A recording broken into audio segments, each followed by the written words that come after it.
सुल्तान Salahuddin Ayyubi किस्त number 11 में आप तमाम दोस्तों को खुशामदीद। नजमुद्दीन अय्यूब ने 16 साल यूसुफ को नसीहत करते हुए कहा, किस्मत ने तुम्हें एक सुनहरी मौका फराम कर दिया, अब ये तुम पर मुनसर है कि तुम इससे किस कदर फ़ायदा उठाते हो। यूसुफ ने हैरत से बाप की तरफ देखा। फ़ायदा उठाने से आपकी क्या मुराद है बाबा मोहतरम? यही कि हाकिम के मिजाज को पहचानो और हर वक्त उसकी खुशनुदी हासिल करने की कोशिशों में लगे रहो, ताकि एक दिन बड़े मनसब पर पहुँचो और बड़े जागीरदार बन जाओ। बाबा मोहतरम, मुझे ये दरबारदारी की रस्में और मुसाहबत के ये अंदाज़ पसंद नहीं।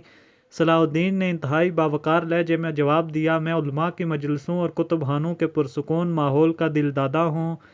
बेटे का जवाब सुनकर नजमुद्दीन अय्यूब हैरत ज़दा रह गया। तो फिर क्या तुम सुल्तान के दरबार में हाज़िरी नहीं दोगे? मैं दरबार में हाज़िरी ज़रूर दूंगा, मगर ओहदे और मनसब के लालच में नहीं। यूसुफ सलाहुद्दीन के लहजे दे आलमाना शान झलक रही थी कि आखिर वो काजी इब्न अरसून जैसे आलम का मुमताज़ तरीन शागिर्द था।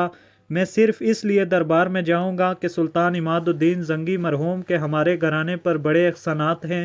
ये कहकर यूसुफ चला गया। बेटे के इस जवाब ने नजमुद्दीन अय्यूब को मज़ीद हैरत में मुब्तला कर दिया। आप क्या सोच रहे हैं? ज़ुबैदा ने शोहर को हालात में गुम पाकर पूछा। तुमने अपने बेटे का जवाब सुना? नजमुद्दीन अय्यूब के लहजे से हल्की सी तलही झलक रही थी। मैं तो बहुत खुश हुई इसलिए कि मुझे अपने बेटे से इसी जवाब की उम्मीद थी। ज़ुबैदा के लहजे से इंतहाई मुसर्रत का इजहार हो रहा था। आपने यूसुफ की शिद्दत एहसास देखी और उसके जज्बा गैरत का अंदाज़ा किया। अगरचे वो इस वक्त बहुत कम सिन था, लेकिन उसे अभी तक सुल्तान मरहूम के एहसानात याद हैं। मैं इस बात से कब इनकार कर रहा हूँ। नजमुद्दीन अय्यूब का लहजा नहायत खुश्क था। एक बाप की दिली ख्वाहिश होती है कि उसका बेटा ऊंचे से ऊंचा मकाम हासिल करे, लेकिन यूसुफ के जवाब ने मुझे बहुत मायूस किया। आखिर उसने ऐसी कौन सी बात कह दी जिसे सुनकर आप अपने दिल में गरानी महसूस कर रहे हैं? ज़ुबैदा के लहजे से साफ झलक रहा था कि वो अपने बेटे यूसुफ की तरफदारी कर रही। मैं अपने इस बेटे में नौजवानों जैसा जोश नहीं देखता। नजमुद्दीन अय्यूब का लहजा बदस्तूर तल्ख था। उसके अंदर तरक्की करने और आगे बढ़ने की तड़प नजर नहीं आ रही। वो 16 साल की उम्र में बूढ़ों जैसी बातें करता है, हर वक्त खोया खोया रहता है और दुनिया से बेजार रहता है। ये कहकर नजमुद्दीन अय्यूब चला गया। जब पहले दिन यूसुफ सुल्तान नूरुद्दीन जंगी के दरबार में दाखिल हुआ तो उसे सुल्तान के हुक्म पर उमरा की सबसे अगली कतार में बिठाया गया। सुल्तान के सारे उमरा तजर्बाकार भी थे और किसी हद तक सन रसीदा भी। इनमें से कोई अमीर भी 40 साल से कम नहीं था, इसलिए तमाम सरदारों ने एक 16 साल नौजवान को अपनी सफ़ में बैठा देखा तो हैरान हो गए। इन अमीरों में एक शख्स इब्न मरकूम भी था जो फितरतन हासद और कीना परवर था। उसने यूसुफ सलाहुद्दीन को इंतहाई नापसंदीदा नज़रों से देखा और दिल ही दिल में सुल्तान नूरुद्दीन जंगी की इस करम नवाजी पर पेचोताब खाने लगा। मगर यूसुफ दरबारी उमरा के जज्बात और क़यास आराइयों से बेनियाज खामोशी से अपनी नशिस्त पर बैठा रहा। फिर यूँ हुआ कि गुज़रते दिनों के साथ सुल्तान नूरुद्दीन जंगी यूसुफ के करीब होता चला गया। ये सूरत हाल देख कर दूसरे उमरा तो खामोश रहे, मगर अमीर इब्न मरकूम से बर्दाश्त न हो सका और एक दिन वो तन्हाई में सुल्तान से अर्ज़ करने लगा, आखिर आप इस नौ उम्र लड़के में ऐसी कौन सी सलाहियत पाते हैं कि जिसके बायस दूसरे उमरा को आप नज़रअंदाज कर रहे हैं? सुल्तान नूरुद्दीन जंगी ने बड़ी हैरत से अमीर इब्न मरकूम की तरफ देखा। हमने किसी अमीर की हक तलफी की? सुल्तान की आवाज़ मामूल से ज़्यादा तेज़ थी। सुल्तान से ज़्यादा राया के हुकूक अदा करने वाला और कौन हो सकता है? अमीर इब्न मरकूम ने इंतहाई खुशामदाना लहजे में कहा, हमने अपने किसी अमीर को इसके मनसब से हटाया। अब की बार सुल्तान नूरुद्दीन जंगी की आवाज़ में तेज़ी के साथ तलही भी शामिल थी। अमीर इब्न मरकूम हासद व कीना परवर होने के साथ साथ इंतहाई शातिर व अय्यार इंसान भी था। उसने फ़ौरन ही सुल्तान के बिगड़े हुए तेवरों का अंदाज़ा कर लिया, इसलिए लहजा बदल के बोला, सुल्तान मोहतरम से ज़्यादा अपने उमरा पर बारिश करम करने वाला और कौन होगा? फिर वो कौन लोग हैं जो हमारे बेतवजही की शिकायत कर रहे हैं? सुल्तान नूरुद्दीन जंगी के लहजे से नागवारी का रंग झलक रहा था। वो लोग सामने क्यों नहीं आते? क्या उन्होंने तुम्हें अपना सफ़ीर बनाकर भेजा है? सुल्तान की आवाज़ मज़ीद तल्ख हो गई थी। अमीर इब्न मरकूम घबरा गया, मगर उसके अय्यार जहन ने फ़ौरन ही नई करवट ली और बिगड़ी हुई बात को संवारने की कोशिश करने लगा। कहने लगा, वो लोग सुल्तान से डरते हैं इसलिए सामने नहीं आते। یہ غلام تو دل و جان سے سلطان ذیشان کے ہر فیصلے کو قبول کرتا ہے۔ بظاہر بات تو ختم ہو گئی، مگر ابن مرقوم کے دل میں یوسف کی طرف سے گراں پڑ گئی تھی۔ وہ اس خاموش طبع نوجوان کو اپنے لیے خطرہ سمجھ رہا تھا۔ پھر ایک دن سلطان نور الدین زنگی نے تنہائی میں یوسف سے پوچھا، کیا تم چوگان کھیلنا جانتے ہو؟ سلطان محترم، مجھے شخ سواری کا فن آتا ہے، مگر اس کھیل سے مجھے کوئی دلچسپی نہیں۔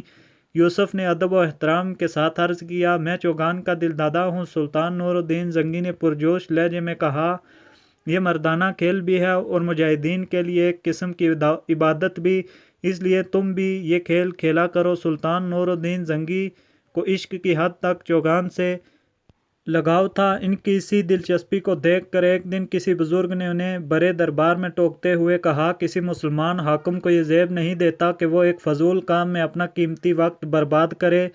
سلطان نور الدین زنگی نے بڑے صبر و تحمل کے ساتھ بزرگ کے اس سوال کو سنا اور پھر جواب دیا، اللہ شاہد ہے کہ میں اس کھیل کو دل لگی کے واسطے نہیں کھیلتا۔ چوگان میرے لیے ایک ورزش ہے، کیونکہ ایک مجاہد ہمیشہ جنگ میں مصروف نہیں رہتا۔